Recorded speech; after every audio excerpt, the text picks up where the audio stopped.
ثم الرضا عن أبي بكر وعن عمر وعن علي وعن عثمان ذي الكرم.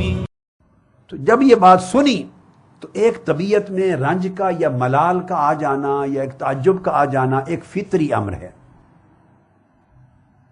فطری امر ہے ایک ملال کا آ جانا. تو جس خیال سے آپ تشریف لائی تھی، چونکہ جب حدیث پاک سنی مسئلہ ختم ہو گیا، واپس چلی گئیں، اور پھر آپ نے اس موضوع پر کبھی کلام نہیں کیا، اس موضوع پر دوبارہ مطالبہ نہیں کیا. سیدنا صدیق اکبر رضی اللہ تعالیٰ عنہ کی محبت کا عالم یہ تھا اور عقیدت کا عالم یہ تھا اہل بیت اور سیدہ کائنات کے ساتھ کہ انہیں خیال گزرا کہ دوبارہ سیدہ کائنات سیدہ فاطمہ الزہرا نے اس موضوع پر بات نہیں کی، ایسا نہ ہو کہ کہیں خفا ہوں. اور ان کے خفا ہونے کا تصور بھی سیدنا صدیق اکبر کو گوارا نہیں ہوا. وہ ان کے گھر چلے گئے، دروازہ کھٹکھٹایا. یہ ہے پورا واقعہ. اب وہ تو حدیث میں صرف اتنا مکالمے کے 2 جملے درج تھے، اتنا ہی کچھ ہے. اب اگلا واقعہ پورا یہ ہے کہ وہ دوسرے ابھی جو کوٹ کروں گا، ان کے گھر گئے. آپ کی طبیعت علیل تھی سیدہ کائنات رضی اللہ تعالی عنہ کی، تو ان کا عیادت کرنے کے بہانے آپ گھر چلے گئے. دروازہ کھٹکھٹایا، مولا علی شیر خدا آئے، پوچھا. اندر گئے سیدہ عالم سے پوچھنے کے لیے کہ سیدنا صدیق اکبر رضی اللہ تعالیٰ عنہ وہ آئے ہیں، تشریف لائے ہیں. تو آپ جا کے پوچھا تو اجازت مانگی، ان کو اندر آنے کی اجازت دے دوں؟ آپ نے فرمایا جی ہاں اجازت دے دیں. اب میں درجنوں حدیثیں کوٹ کروں گا. اب بولیے، یہ درجنوں حدیثیں جو اس واقعہ کو کوٹ کرتی ہیں، کیا یہ غضبت کے مسئلے کی غضبناک ہونا اور حاجرت اور تادم وفات ان سے لا تعلق ہو جانا، اس کے ساتھ ان کا مطابقت بنتی؟ کلیتاً متضاد ہیں، وہ رد ہو جاتی ہے ساری چیز. آپ نے اجازت دی، ہنسی خوشی سیدنا صدیق اکبر اندر تشریف لے آئے، حاضر ہوئے، اور حاضر ہو کر آپ نے پھر گفتگو کی، اور گفتگو کر کے پھر قسم کھا کے دوبارہ اپنی صفائی پیش کی، اس خیال سے کہ آقا علیہ السلام کی جان اور آقا کے جگر اور قلب کا ٹکڑا سیدہ کائنات فاطمہ الزہرا، بے شک میں نے حق بات بتا دی، حدیث رسول بتا دی، مگر ممکن ہے آپ کو جذباتی طور پہ کوئی رنج اور ملال نہ ہو، تو یہ بھی گوارا نہیں کہ سیدہ کائنات میرے ساتھ رنجیدہ رہیں. قسم کھا کے دوبارہ اپنی پوزیشن کلیئر کی، اور سیدہ کائنات مطمئن ہو گئیں، اور انہوں نے اللہ کو گواہ بنا کر کہا کہ اللہ گواہ ہو جا، میں ابوبکر صدیق سے راضی ہوں، راضی ہوں. یہاں جا کر مسئلہ فدق ختم ہو گیا. تو لوگوں، مسئلہ فدق تو ختم ہو گیا تھا اور سیدہ کائنات نے اللہ کو گواہ بنا کر ختم کر دیا تھا.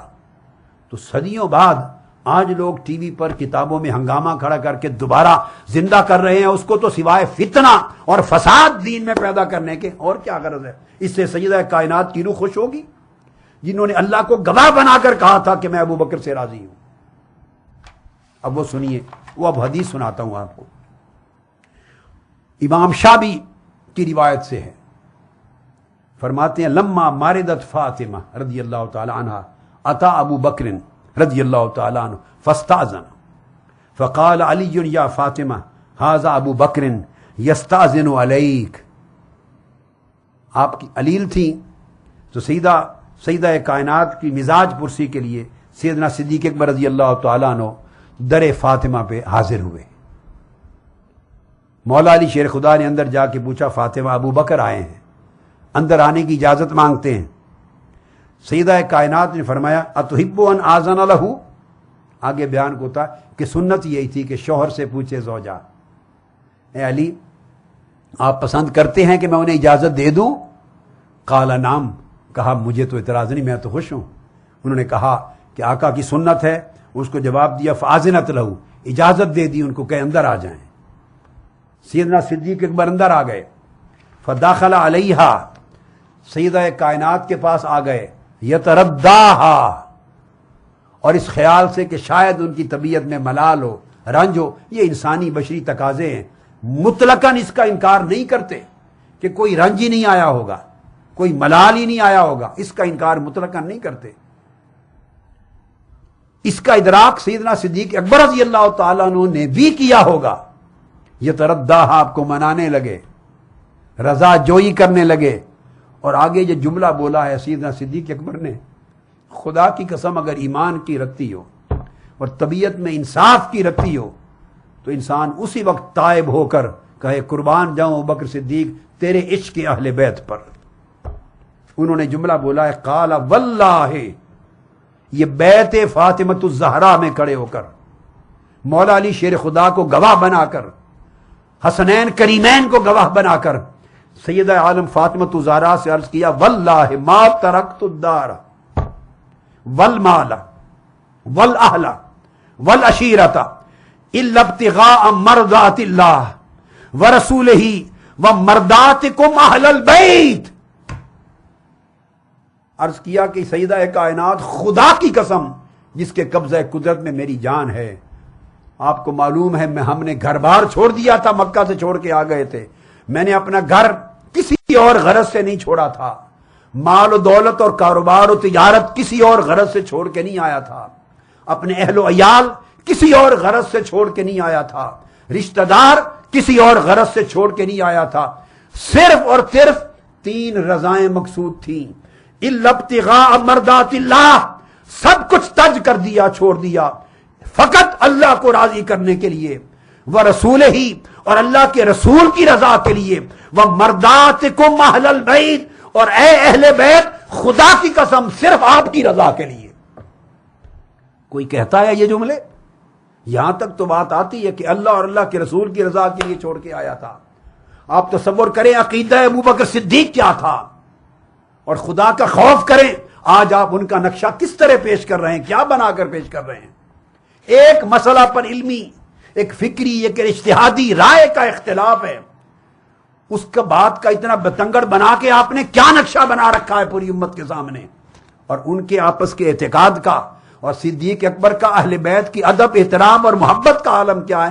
گھر جا کر قسم کھا کے خدا کی کہتے ہیں کہ سب کچھ چھوڑ کے آیا تھا اللہ، اس کے رسول، وہ مرداتکم اہل البیت، اے اہل بیت آپ کی رضا کے لیے آیا تھا، اے سیدہ کائنات آپ کی رضا کے لیے آیا تھا.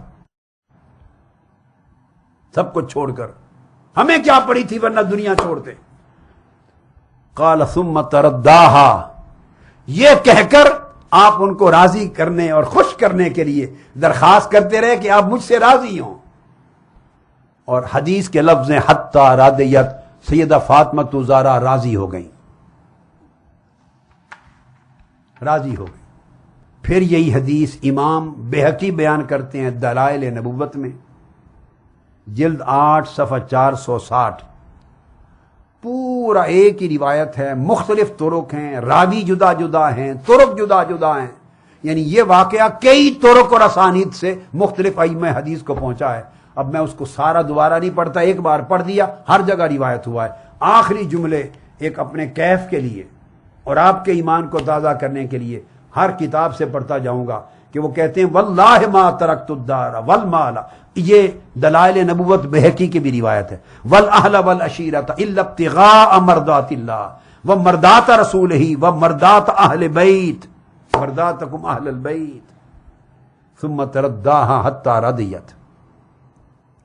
پھر اس کے بعد حافظ ابن کثیر نے پوری سند کے ساتھ السیرۃ النبویہ جلد 4 صفحہ 575 میں بھی اسی کو پورا روایت کیا ہے.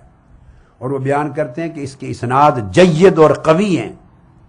اور امام شابی نے یہ بات خود مولا علی شیر خدا سے سنی ہے. یہ واقعہ امام شابی نے مولا علی شیر خدا سے سنا ہے. اس طرح ابو بکر تشریف لائے، حاضر ہوئے اور سیدہ کائنات سے یہ کیا اور وہ راضی ہو گئی. تو سیدہ کائنات کا راضی ہونا امام شابی کے بقول مولا علی شیر خدا نے بتایا ہے. اسی کو سیر اعلام نبلاء میں علامہ ذہبی نے روایت کیا ہے کہ سیدہ کائنات فاطمۃ الزہرا رضی اللہ تعالیٰ عنہ راضی ہو گئیں. تو جب ایک بات ثابت ہو گئی بالفرض اس وقت عین ایک لمحے کے لیے، چونکہ نقطہ نظر دو جدا تھے، اس سے اگر طبیعت مقدسہ پہ کچھ رنج اور ملال آ بھی گیا ہو تو کیا آپ خود سوچئے یہ عدل اور انصاف کا تقاضا بنتا ہے کہ اس کو اتنا بات کا بتنگڑ بتا دینا کہ جس کے اینڈ پر وہ راضی ہو گئیں، راضی ہو گئی. تو پھر کوئی جواز بنتا ہے مسئلہ فدق پہ آپ ہنگامہ کھڑا کرنا؟